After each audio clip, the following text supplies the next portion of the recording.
चढ़िया चोर चूंडन में चौधार आहिनि। चढ़िया चोर चूंडन में चौधार आहिनि।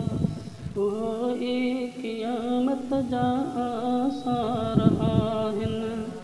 न को दम दुआनि में आहे अॻोणो, न को दम दुआनि में आहे अॻोणो।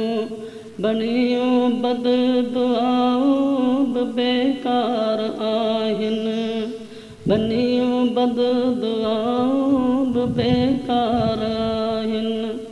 असां खून जिन खे जिगर जो पियारियो, असां खून जिन खे जिगर जो पियारियो। थियासीं अबाणनि लाइ आज़ार आहिनि। चढ़िया चोर चूंडन में चौधार आहिनि। उहे क़यामत जा आसार आहिनि। अदालत अदावत में वेही बदलजी, अदालत अदावत में वेही बदलजी। छुटा चोर भाग्या गिरफ़्तार आहिनि। चढ़िया चोर चूंडन में चौधार आहिनि। उहे क़यामत जा आसार आहिनि। अमीरनि में कहिड़ियूं उमेदूं रखो था, अमीरनि में कहिड़ियूं उमेदूं रखो था। वॾेर वॾेरनि जा वीचार आहिनि। उहो ई क़यामत जा आसार आहिनि।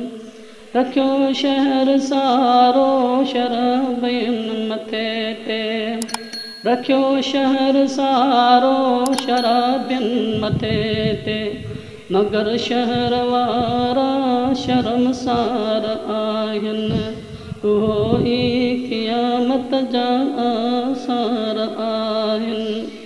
अदब खे अदीबनि अदो अद कियो आहे, अदब खे अदीबनि अदो अद कियो आहे।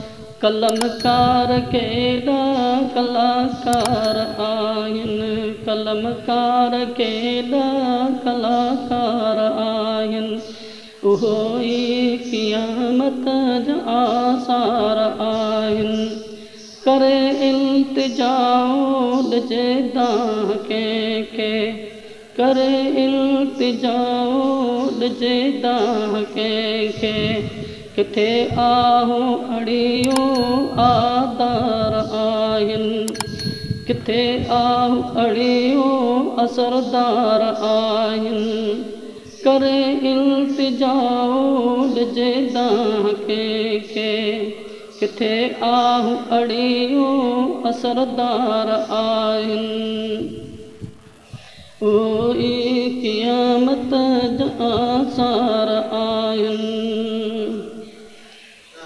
बदर थी पिया पार 15वीं सदीअ जा, पदरा थी पिया पार 15वीं सदी जा। पकाई पछाड़ीअ जा परकार आहिनि। इहे ई क़यामत जा आसार आहिनि। गफ़ूर शाह गैरनि ते कहिड़ियूं मयारियूं, असां कात पंहिंजा ई बेज़ार आहिनि। उहो ई क़यामत जा आसार आहिनि। चढ़िया चोर चूंडन में चौधार आहिनि। उहो ई क़यामत जा आसार आहिनि।